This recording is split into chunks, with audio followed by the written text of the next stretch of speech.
Greetings, friends of liberty. Here in the 18th century, we too have an intriguing character whom many of you no doubt have heard, that of Franz Mesmer. Mesmer, a German-born physician, who inhabited Vienna, was eventually, as so very many eccentric individuals are, drawn to Paris. There he practiced what was called his animal magnetism on all and sundry. What was, however, disturbing at times was that various of his female patients, perhaps due to not so incidental physical contact with him, appeared to have achieved what could be called a culmination of excitation, if you take my meaning. Now, interestingly, if we turn to your 20th century, the production of the very same type of female culmination of excitation was engaged in at times by a famous practitioner of hypnotherapy, namely one Sigmund Freud. Yes, in his practice of hypnotherapy, he too produced among some female patients a culmination of excitation.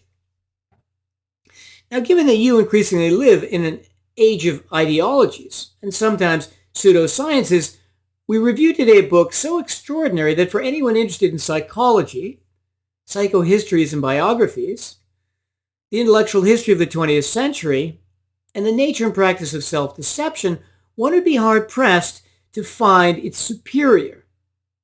I speak of the remarkable masterpiece, Freud, The Making of an Illusion, by literary critic, Berkeley English professor, and best-selling author Frederick. Crews,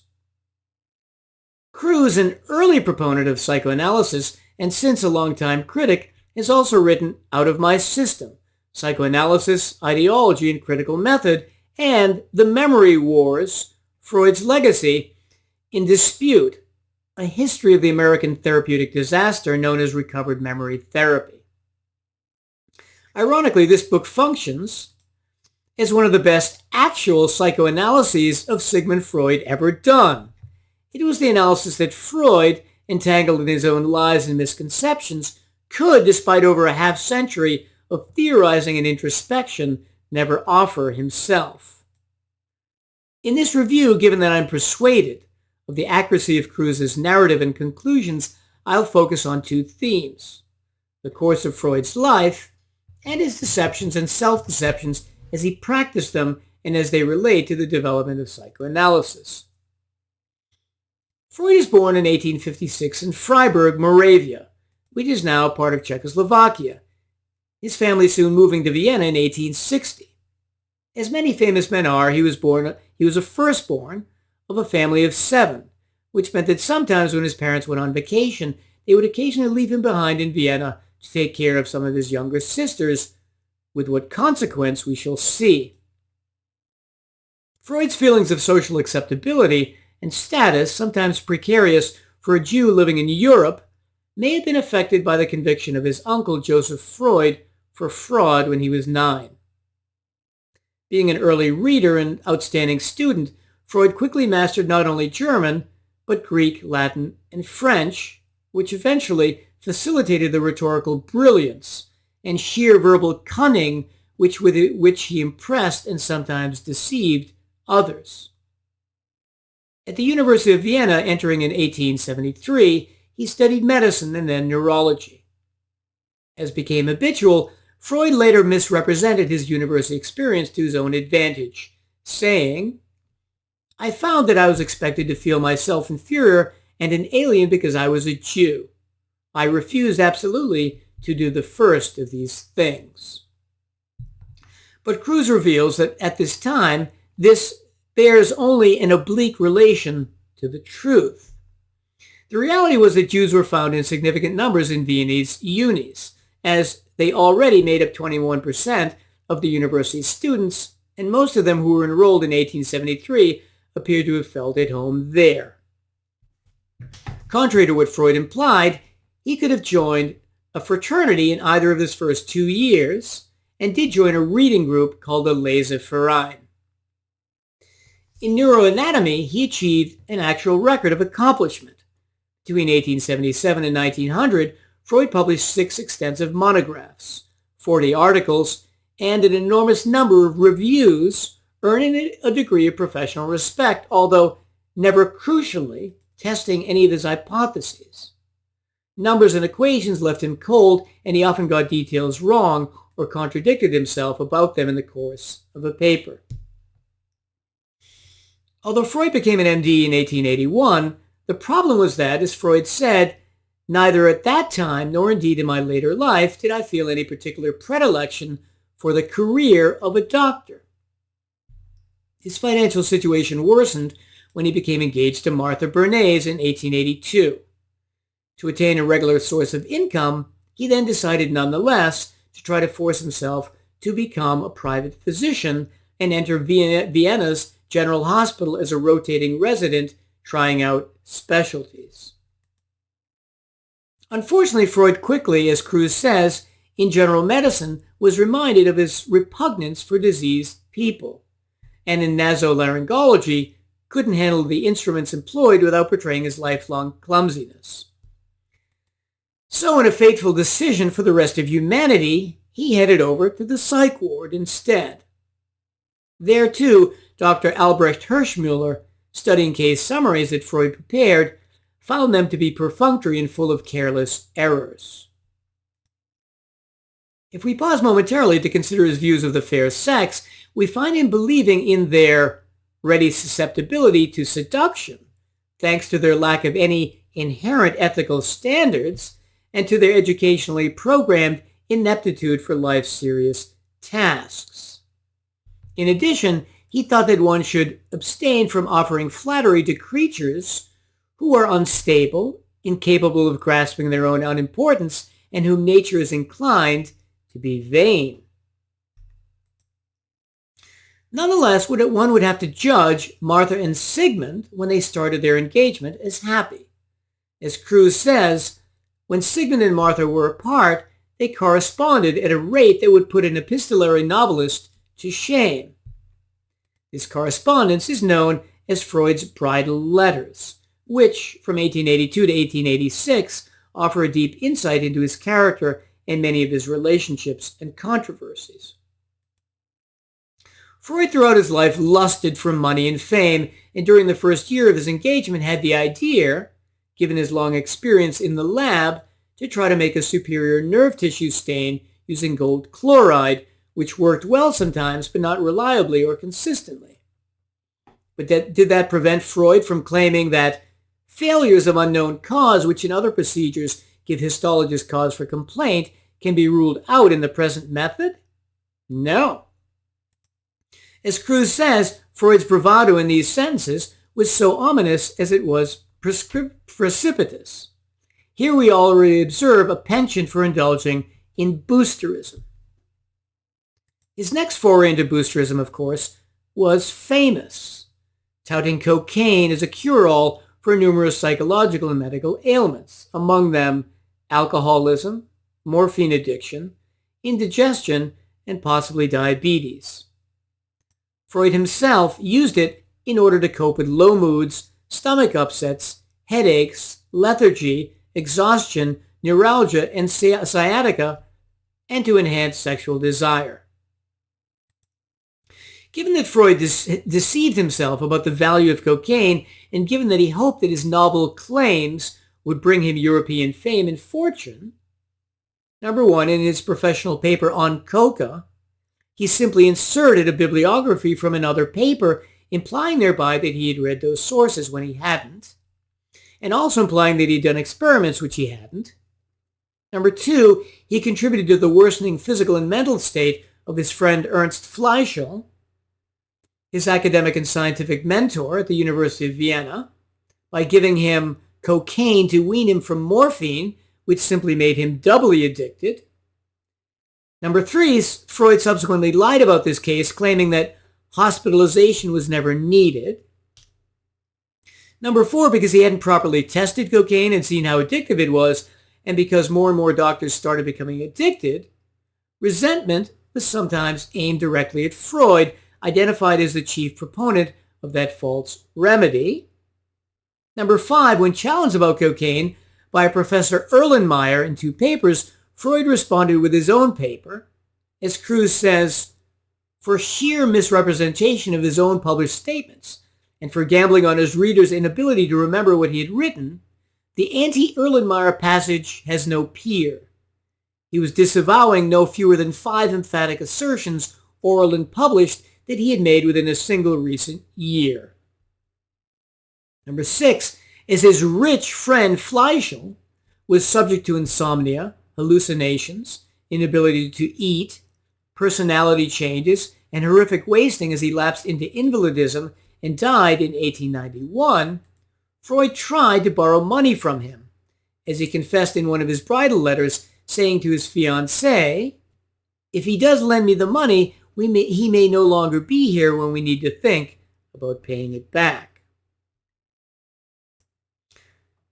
With numerous friends and acquaintances, Freud turned on them later. He truly was the 2 faces of Janus. A typical example of his inconstancy was the brilliant ophthalmologist Karl Kohler, who had made the world-class discovery that cocaine can function as a superior local anesthetic, greatly facilitating eye surgery. Freud, over time, tried to take credit for Kohler's discovery, rearranging history to imply that he had personally shown Kohler the crucial numbing property of cocaine, that he had very nearly preempted Kohler, and even that he had actually discovered cocaine anesthesia on his own and had been cheated of credit by the unscrupulous rival. As was often the case with the cult that became psychoanalysis,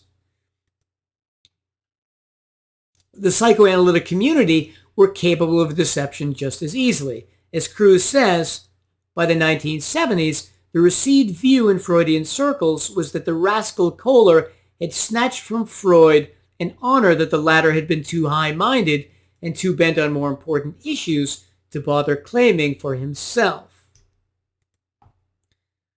Freud's next step, having been granted a stipend for travel, was to Paris.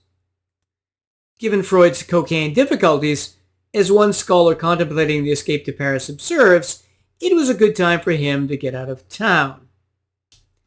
In Paris, at the world-renowned clinic Salpetriere, directed by the famous neurologist Charcot, Charcot's institution enabled Charcot to control the research of some 20 physicians, among them the subsequently renowned Joseph Babinski, Georges Gilles de la Tourette, Alfred Binet, and others. Charcot fatefully had just turned his attention to the study of hysteria, which, unlike his other string of clinical and academic successes, he failed to understand, partly because he used hypnotism. This backfired spectacularly, unbeknownst to Charcot, since his investigations and tests on hysteria using hypnotic methods actually became unintentionally staged medical theater, in which the patients and staff conspired together to give Charcot the results that accorded with his preconceptions. Not surprisingly, as soon as patients left the Salpetriere, most lost their hysterical symptoms. Even some of Charcot's brilliant subordinates started producing bizarre results, as with Alfred Binet, moving an hysterical symptom from one side of a subject to the other, in the case of Babinski, from a woman to a pig, and even at times researchers engaging in experiments in hypnotic clairvoyance and telepathy. Freud, however, saw nothing of this medical stagecraft precisely because he himself was either so naive or so self-deceptive. As Kruse says, every stage magician hopes that his audience will consist of precisely such eyewitnesses as Freud. We can contrast him with the brilliant visiting Belgian scientist and mathematician Joseph Delboeuf, who understood everything and left after a week to write A Visit to the Salpetriere, revealing the medical farce of Charcot's House of Hysterical Horrors. Freud instead, unlike Delboeuf, wanted Charcot's approval and esteem and quickly was ready to give up any serious interest in his neuroanatomical studies for which he had allegedly come. Unclear as to how to proceed, initially Freud decided to offer his services to Charcot as a translator.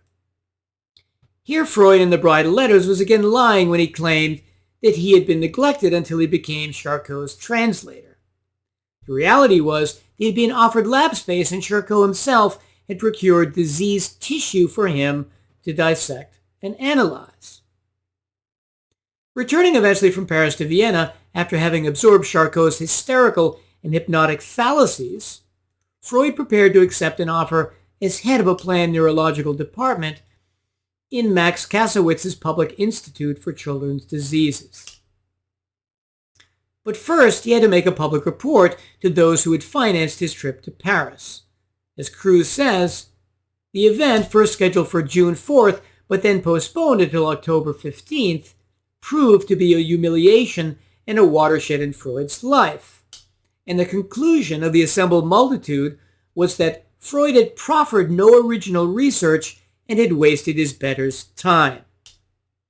And in a second examination that he underwent after he had promised to retrieve a real-life hysteric that would illustrate Charcot's theories, this presentation also fell flat, with Freud lying about it subsequently in print.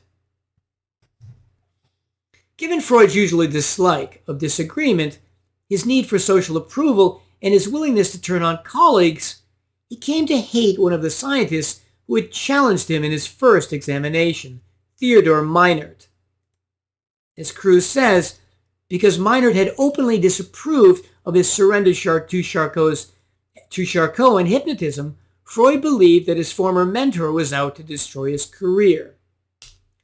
Kruse suggests that this response may have been partially caused initially by a cocaine-induced paranoia, given how much powder Sigmund was regularly inhaling.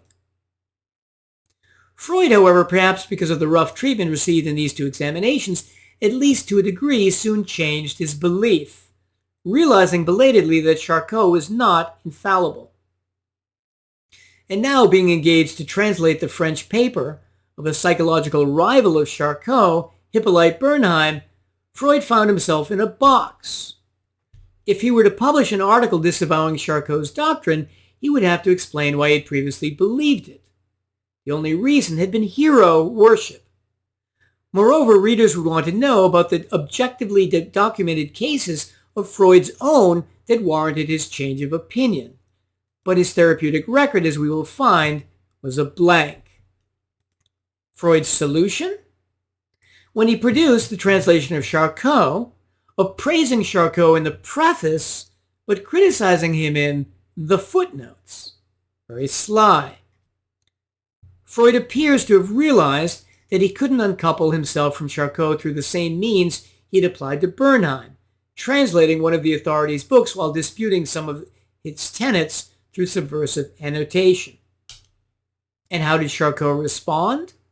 As Kruse says, to Charcot's astonishment, the formerly accommodating Viennese psychotherapist, who couldn't have treated more than a handful of syphilis cases and had never speculated about their etiology, was now portraying himself as the superior expert in the classification of disorders. Let us now turn to Freud's psychotherapy practice, which he opened in 1886.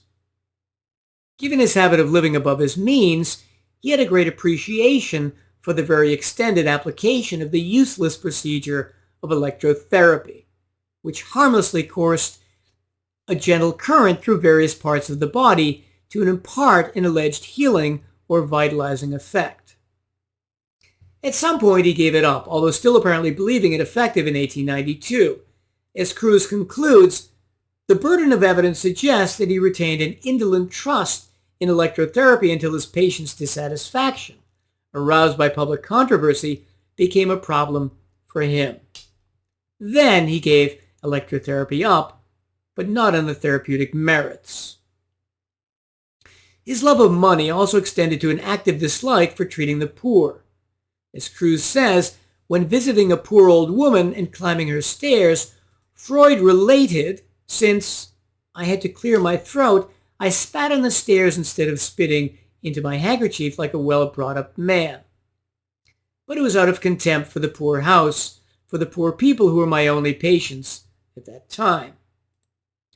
Kruse notes, It has been estimated that 3/4 of all his patients from 1886 to 1939 were rich, as opposed, for example, to 1/4 of Alfred Adler's. His clients were a virtual who's who of rich industrial Vienna, the financial and cultural capital of the Habsburg Empire. At one point, he had only one of these very rich clients, whom he called Goldfish, and so couldn't go on vacation with a friend because my most important client is just now going through a kind of nervous crisis and might get well in my absence. Freud, not knowing much and having visited Charcot, initially attributed many psychological problems to hysteria.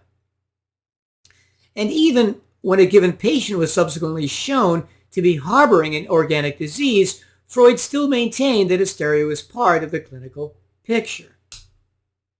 In one case, a girl came to him with undiagnosed end-stage abdominal cancer, and he immediately called her hysterical. As Cruz summarizes, this girl's hysteria was noisy, we can gather, because she was screaming in pain. Because, quite inconveniently for a hypnotherapist, Freud was so inept at actually inducing hypnosis, he sometimes used drugs to induce a sleepy state. The problem, however, was that hypnosis was increasingly popular. So what to do? Use more soporific drugs and, 2, get easily hypnotizable patients who had previously been sensitized and habituated to hypnosis by other therapists. About 1889, as has become famous, Freud began imagining that hysterics have repressed traumatic experiences that cause their afflictions. Likely highly instrumental in Freud's adoption of this idea was another rich Viennese client, Anna von Lieben, who kept lengthy journals of her experiences and also believed, as Freud did, in the conversion of intellectual problems into symbolically corresponding physical manifestations. So, for example, they thought you might get a pain in your actual neck if some repressed experience was metaphorically a pain in the neck. Incidentally, one researcher, Peter Swales, also believes that Freud got free association, a chief psychoanalytic method, from this very same goldfish, Anna von Lieben. What Freud didn't realize was that, ironically, he himself was nudging Anna to act out, and the supposedly repressed and terrifying recollections that he elicited lost their effective charge when he wasn't on hand to cue them. Furthermore, Freud was feeding her with morphine for 5 years, which he didn't impart to later readers in discussing the case, leading them to assume that the many symptoms of morphine addiction corresponded to his questionable diagnosis of hysteria. A famous case which demonstrated Freud's tendency to interpret every symptom symbolically while ignoring the context of the patient's own life was with Ilona Weiss. The patient, having severe leg pain and thus not being able to stand for long, had been sitting to relieve her pain, but when she went to greet a visitor without keeping him waiting, she abruptly stood up, an action Freud knew to be always painful to her. But Freud interpreted her pain as indicating instead, symbolically, that she was feeling unrequited love for the visitor, whom she admired. As Miss Weiss said later, Freud had been just a young bearded nerve specialist they sent me to. Freud had attempted to persuade me that I was in love with my brother-in-law, but that wasn't really so. Because Freud consistently did such a bad job, he developed a dismal reputation in the rich circles from which he drew his clientele. As Cruz says, he seems rather to have been so despised that his bad repute became a legend to be relayed through the generations. In one case, that of patient Fanny Moser, everyone knew that she had many lovers, but this fact, as Cruz says, remained a dark continent to the Henry Stanley of the unconscious. What Fanny Moser subsequently did throughout the entirety of her treatment was to prank Freud, feeding him back exactly what he wanted to hear according to his own absurd theories. Freud's later writings, as Kruse says, written almost 30 years after Studies on Hysteria was first published, betrayed the aging Freud's chagrined awareness that Moser had led him a merry chase. Given Freud's ever-lengthening list of therapeutic failures and his abysmal reputation among the wealthy Viennese, what was he to do? Well, if you can't do, you either teach or write. So here he decided to collaborate to write a book with the esteemed scientist and physician Joseph Breuer, by which he might pass himself off as an authority. The problem for Breuer and Freud's collaboration, however, was that there were no actual case studies showing that the cathartic method of releasing emotion from hypothesized repressed memories actually worked. One of the problems with the case finally chosen, that of Bertha Pappenheim, the famous Anna O, was that, as Breuer, being honest, had said, as regards the symptoms disappearing after being talked away, he confessed, "I cannot use this as evidence. It may very well be explained by suggestion." In addition, Bertha developed both an addiction to chloral hydrate, a common sedative, and to morphine, fueled by what Breuer had constantly given her, and so she needed to go to a clinic to be weaned from those drugs. Importantly, Breuer hadn't apparently realized that he was interpreting the side effects of these drugs as symptoms of hysteria. In addition, given how extraordinarily time-consuming the case had been, Breuer's wife, Mathilde, was getting jealous of all the attention that Breuer was lavishing on the girl, and so Breuer relinquished the case for this reason, but didn't feel free publicly to mention his wife's objections. And so what did Freud do to get the book Studies in Hysteria written? He got Breuer, A, to summarize the case, adding such intensifying language as, with every sign of disgust, shaking with fear and horror, and after giving further energetic expression to the anger she'd held back. Breuer was apparently gratifying his collaborator by pumping gratuitous effect into his prose, as well as by using the word catharsis, which had never appeared in his original case report. All this in order to make a false theory look good. In addition, in the book, Freud also got Breuer to avoid mentioning that Bertha was addicted to the morphine and chloral hydrate Breuer had given her, which side effects again would have explained much of the supposed hysteria symptoms or diagnosis. In summary, here in 1895, Freud co-published an authoritative book by persuading the normally honest Breuer to fudge the description of the case in his chapters of the book.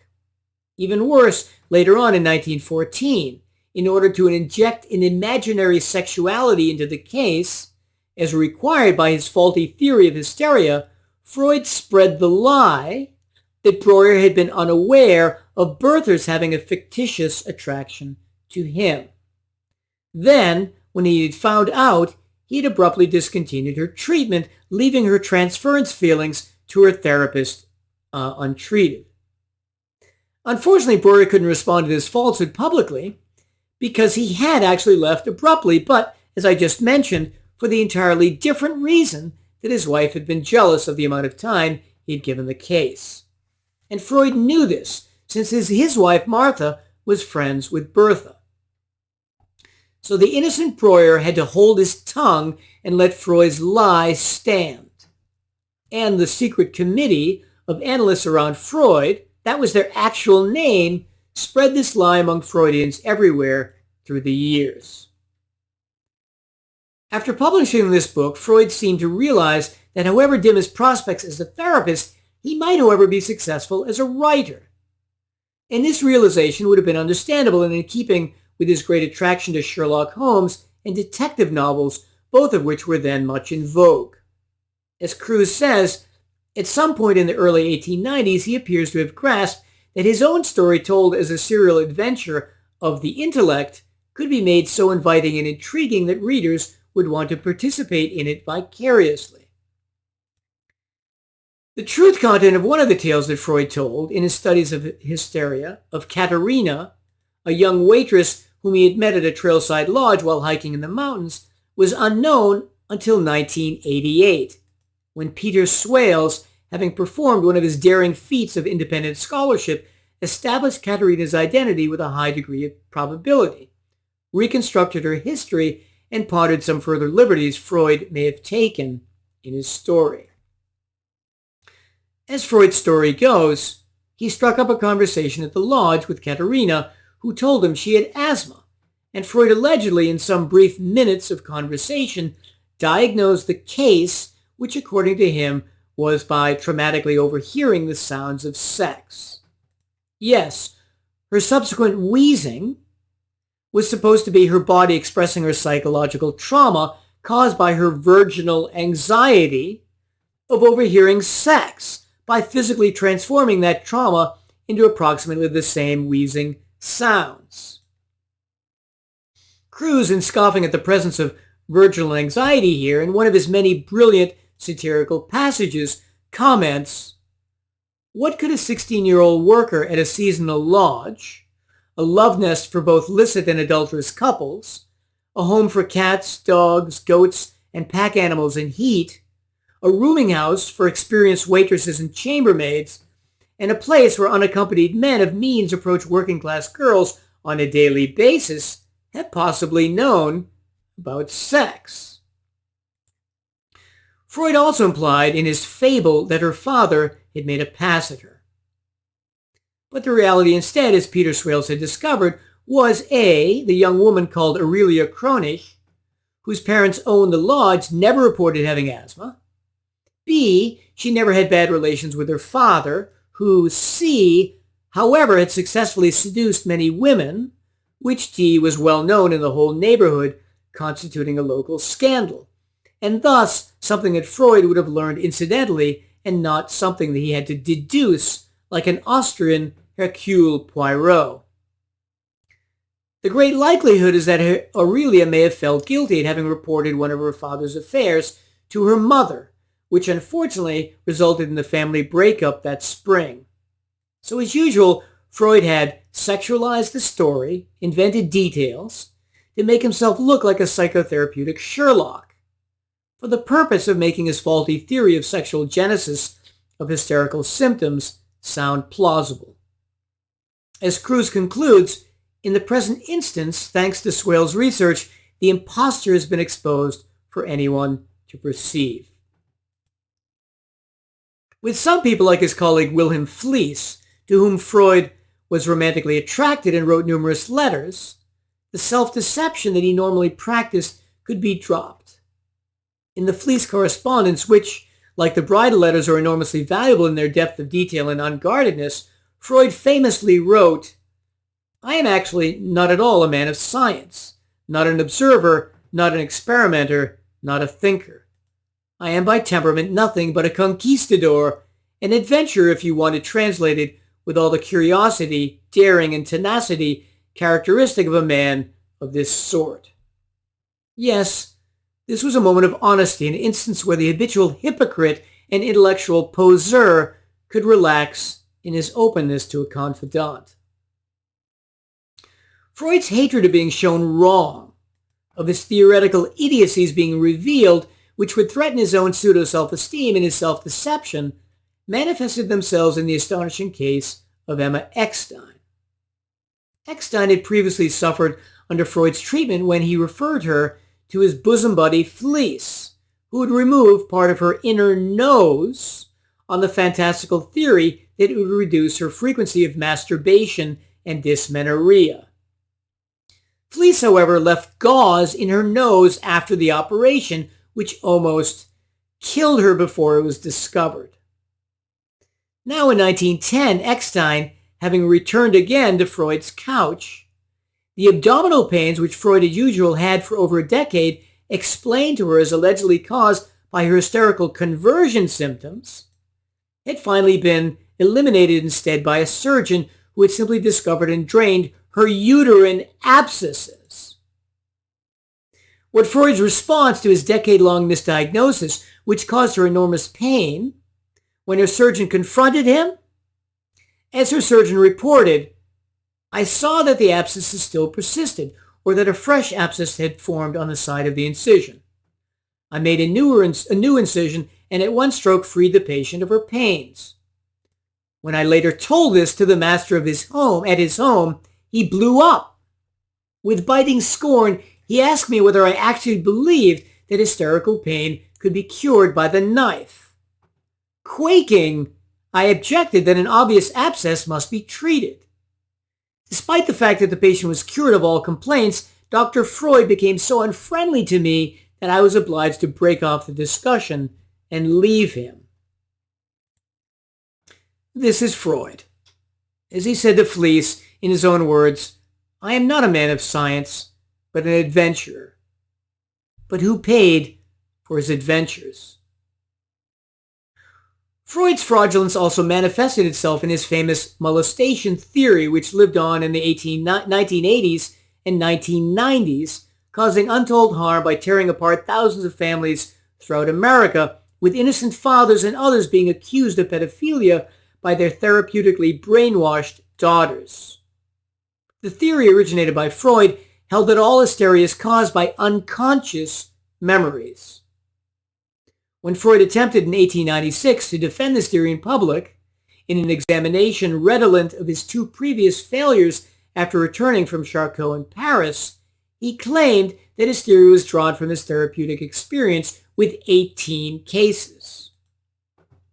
As Kruse says, not one word of this was true. Compare Freud's public assertion with his reports to Fliess. May 4th, 1896, "My consulting room is empty. I cannot begin any new treatments, and none of the old ones are completed." December 17th, 1896, "So far, not a single case is finished." So that was the reality. And how did his esteemed scientific listeners respond when first hearing his malarkey? The only comment we gather from Freud's report to Fliess came from the session's chairman, Richard von Krafft-Ebing. It sounds like a scientific fairy tale. Of course, Freud later changed his theory yet again to the Oedipal complex. All boys want to have sex with their mothers and fear castration from their jealous fathers. But did he first tell his former patients that they really hadn't been molested? That their fathers or other alleged pedophilic caregivers were now innocent? No. As Kruse says, that would have been humiliating, as the patient would surely have reminded him that they had scoffingly rejected the memories, with which he had tried to saddle them. However, I would suggest to Kruse the possibility that Freud really, deep down at some level, knew that the molestation had never occurred, that it was all a figment of his imagination, and for this reason might not have notified the clients to whom he had previously told this. As mentioned in the very beginning, Freud, sometimes having been left on vacations at home with his sisters, had apparently, when changing the diapers of at least one, molested her. One indication that this is true, as Kruse says, is that the sisters in most cases that Freud represents are only slightly younger than the molesting brother. Why should that be a rule for the general population? As usual, in his habitual way of looking for self-exoneration, Freud then hypothesized that mothers were responsible, since they generally changed diapers, and his mother was really the one to blame since she had molested him first. But had she? Had he really remembered that? And since he had at times felt homosexual yearnings, he hypothesized also that mothers could make men gay, which belief over the 20th century, Kruse argues, would cause untold harm both to gay men, whom he would stigmatize as neurotic, and to their maligned mothers. Freud's proficiency in destroying relationships was on display yet again in the deterioration of his friendship with Wilhelm Fliess, when Freud had unaccountably taken credit for Fliess's conception of universal bisexuality, and when he had remained unconvinced by his astonished colleague's attempt to correct his memory. Fliess, impatient with Freud's succession of brainstorms that were never followed up by any testing, had come to suspect that his friend was incapable of objective observation. The friendship was also strained by Freud's publication of his The Interpretation of Dreams, which, while scientific garbage, proved an enduring commercial and popular success. The circle of psychoanalysts around Freud, fully complicit in shielding his growing popular acclaim from the reality of his theoretical and therapeutic incompetence, also conspired to keep his brief affair with his sister-in-law Mina Bernays under wraps. The truth, however, is that possibly by 1898, and certainly by 1900, Mina and Sigmund, alone while hiking in the summer mountains in the Alps, both decided that, as a lonely spinster on Mina's part, and as a husband long estranged from his alienated wife on Sigmund's part, a summer fling seemed just the thing. However, when in 1900 they both returned home, Mina took a separate detour to Murano in northern Italy, and within a month of her return, Mina became gravely ill, suffering from intermittent fever, a racing heartbeat, sharp stomach pains, and bloody stools appearing to contain mucus and shreds of tissue. The medical researcher E.M. Thornton judged them to be consistent with a diagnosis of septic abortion resulting from a crude attempt to end a pregnancy. There's much more that could be said about Freud. Number one, the infamous case of Dora, Ida Bauer, in which Freud tried to push this young woman into a relationship with an older womanizer. Number two, the circle of therapeutic mediocrities drawn to Freud at the turn of the century and onwards in Vienna. Number three, his constant plagiarisms of the ideas of others. And number four, his increasing turn to and belief in the occult and paranormal as he became older and even more self-deceived. In conclusion, as the reader may suspect, if this book didn't deserve an A+, no book ever could. Although 700 pages, the author, as a consummate and accessible prose stylist, delights with his gentle satire, reveals the true Freud in his extraordinary complexity, and by his mastery of detail, amassed over decades of study and research, brings a thoroughgoing objectivity and understanding to his treatment of hundreds of complicated theoretical and historical points. On that note of abject admiration, I bid you well, and remain the Scarlet Pimpernel.